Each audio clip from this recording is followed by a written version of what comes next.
Sa ilalim ng dagat, libu-libong metro mula sa liwanag ng araw, ay may isang nilalang na tila mas bagay sa mga alamat kaysa sa siyensya. Isang alimango, balot sa puti parang may balahibo. Ito ang tinatawag na Yeti crab. Ang kanyang siyentipikong pangalan ay Kiwa hirsuta. Isang kakaibang crustacean na unang nadiskubre noong 2005 ng mga siyentipiko mula sa Monterey Bay Aquarium, Research Institute at ng mga mananaliksik ng IFREMER sa isang ekspedisyon sa Pacific Antarctic Ridge, isang malalim na bahagi ng karagatang Pasipiko malapit sa Antarctica. Sa unang tingin, mapagkakamalan itong balahibo, ngunit ang mga ito'y tinatawag na setae, mga himaymay, kung saan naninirahan ang bakterya.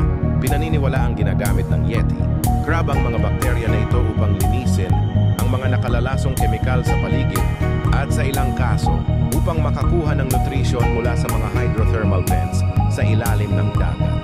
Ang tirahan ng Yeti crab ay isang lugar na hindi kayang mabuhay ng karamihan, mainit, maalat, at may mga chemical na nakalalasong.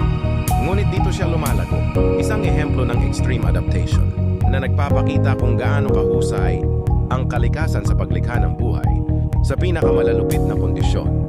Ngunit endangered ba ang Yeti crab? Sa ngayon, wala pang sapat na datos upang tukuyin kung sila ay nasa panganib.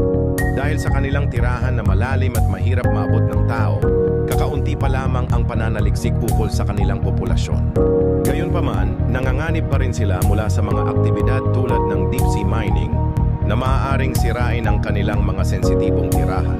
Mapanganib ba itong kainin o galawin?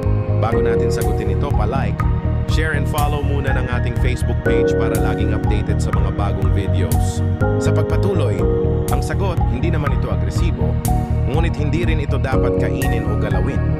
Dahil sa malalim na pinanggalingan nito, ang katawan ng Yeti crab ay hindi angkop sa mababaw na presyo ng dagat. Kapag iniahon sa ibabaw, maaaring mamatay ito agad.